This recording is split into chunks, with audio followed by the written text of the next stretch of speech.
Welcome back, folks. It is no easy task to create a business, but just how much risk and challenges are involved. Like thousands of other small and medium-sized factories in China, Sun's business got a significant boost when China joined the WTO. In the middle of 2005, however, there was another major international development that had the opposite effect. China loosened the yuan's links to the US dollar, and the Chinese currency immediately rose about 2%. That endangered many OEM business because it deprived the companies of their low-cost advantage. Sun quickly realized that. 许多企业为什么会倒闭？倒闭肯定是因为没有利润。 Most companies fail as they don't make any profit. That's because they can't set prices high enough. Customers compare prices, and innovation is crucial. At the end of the day, the boss needs to know how to be innovative and to differentiate the company from its competitors. 所以归根到底是一个老板的问题，我觉得。 Sun's team began to design hats in 2005. They presented their designs to foreign clients. Sun turned his company into an original design manufacturer, or ODM. Instead of just remaining a manufacturer for others, that was advanced thinking in the industry at that time. Wang Deqiang is another big industry player and an old friend of Sun's. He calls himself the Hat King. 研发这块是要成本的，这个管理要成本，研发的成本。 Research and development costs a lot of money. Many companies are not willing to do R&D because they think that they have already put enough effort into the company. No matter what I do, others copy my products after I sell them. But when they do that, I've already made a second design, so others are always following along behind me. 东西已经做出来了，你永远是走我走过的路。 Sun can charge more because he designs his products himself. At the same time, the company has kept its OEM business going. And after going ODM for 4 years, Sun made another move, launching his own brands. He started Jeff Sun for classic hats and Hatters for young people in 2010. Branding was a new concept for his team. They do a better job of protecting intellectual property in overseas markets than we do. They have the concept of brands. This is much better than here.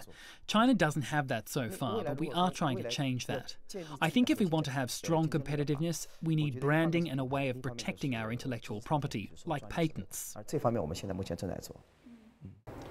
So we see a lot of small to medium-sized companies failed after the RMB started rising against the US dollar back in 2005. So how do these smaller companies navigate and hedge against currency fluctuations? Right. Well, I think for these export-driven companies, especially small and medium enterprises, the currency exchange fluctuation is the major risk, and it's a risk that they do need to hedge against. But luckily, there are several financial instruments or financial ways that you can actually hedge against these potential risks. So one of the instrument is actually the currency forward contract, right? So this is basically a binding contract in the foreign exchange market that will enable you to lock in a specific exchange rate for a buy, purchase, or sale of a currency at some future date, right? And another way of doing it is actually a currency option.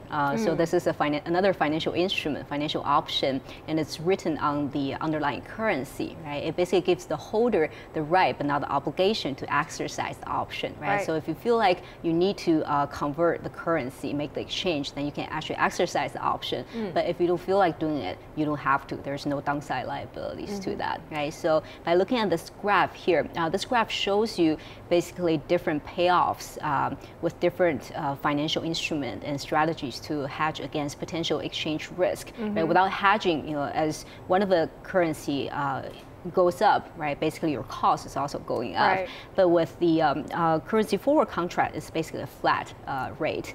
And with the option, because you have the option not to exercise it, so that's why you're seeing this piecewise, linear functions there.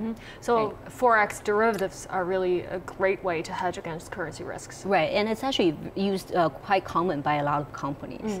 We talk about a lot of manufacturers are actually shifting their business focus from international markets to domestic markets. Right. Can you tell us what are some of the major challenges of making this transition?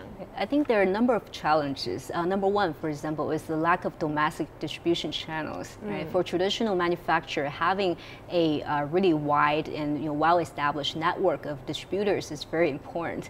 But if you're just coming back from an overseas market, you haven't established a domestic distribution network, it can be very difficult. Right. However, having said that, I think with e-commerce, with the internet, actually this becomes less of a problem because you can actually open up a shop, on Taobao or the Chinese version of eBay, and then you can actually start, selling your product online. So you become less reliant on the offline distribution channels.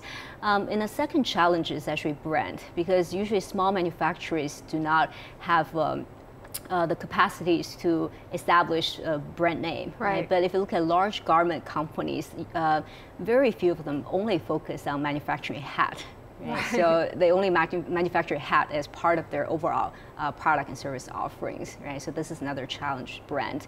And a third challenge is actually differentiation, because for hat manufacturers, the competition is quite fierce. That's and right. The entry barrier is very low. If you come up with a good design, you manufacture it, very soon there will be someone else copy the same design and can come up with the same product very quickly, right? So how to fend off competition, I think that's another major concern. So the founder mentioned the importance of innovation, but for a hat manufacturer, how?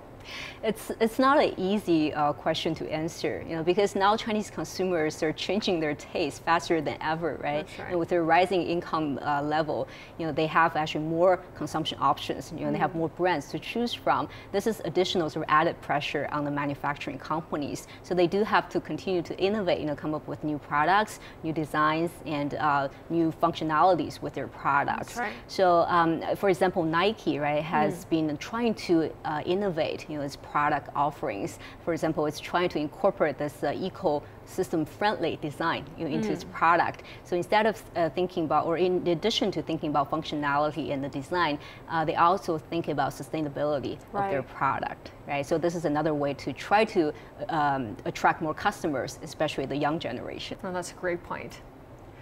Folks, now we've learned about the risks and challenges. Let's talk about strategies entrepreneurs like Mr. Sun employed to grow the company. Stay tuned.